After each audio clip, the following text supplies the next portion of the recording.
En 2022, après 17 ans de lutte, Céline Dion a découvert qu'elle souffrait du syndrome de la personne raide. Désormais traitée et suivie, elle reprend petit à petit du poil de la bête.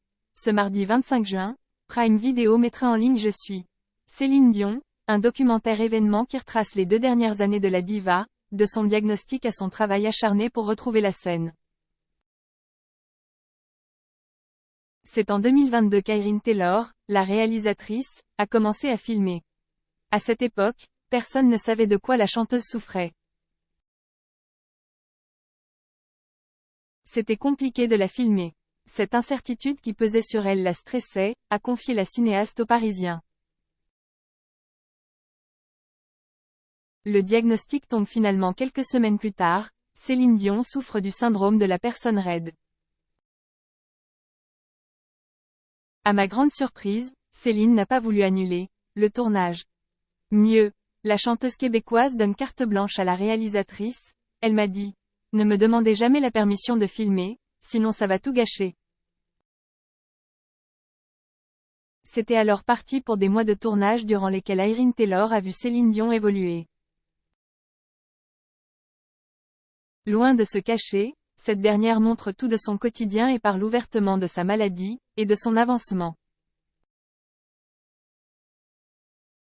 Dernièrement, la chanteuse est petit à petit revenue sur le devant de la scène, d'abord à l'occasion des Grammy Awards, puis lors d'une interview événement sur TF1 et enfin à l'occasion de la première mondiale de son documentaire à New York, le 17 juin dernier. Elle se sent mieux, elle est plus confiante maintenant qu'elle a les soins dont elle a besoin. Le fait d'avoir mis un nom sur sa maladie a tout changé pour elle, a souligné Irene Taylor après l'avoir croisée sur le tapis rouge. De quoi donner de l'espoir aux fans qui espèrent la retrouver sur scène.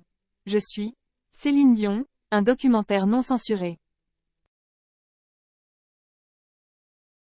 Auprès du Parisien, Irene Taylor a également évoqué un épisode particulièrement traumatisant, le tournage d'une des crises de Céline Dion.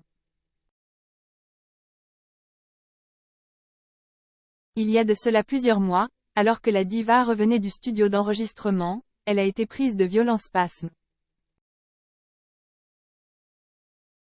Irene Taylor a alors vu le corps de la chanteuse se raidir, ses yeux regarder dans le vide, et la douleur prendre le pas sur tout le reste. La question s'est alors posée. Irene Taylor devait-elle continuer à filmer? Pour elle, la réponse était oui. Au fil des mois, les 2 femmes ont appris à se connaître, et la cinéaste savait qu'elle devait filmer, quitte à ne pas garder la scène au montage, mais Céline Dion aurait voulu qu'elle tourne. C'est la pire chose que j'ai jamais filmée. J'étais tellement mal à l'aise, paniquée. J'étais toute seule avec le médecin et le caméraman. Ça a duré 40 minutes avant qu'elle ne reprenne conscience. Désormais, Céline Dion s'entraîne pour revenir sur le devant de la scène tout en s'engageant pour faire connaître sa maladie.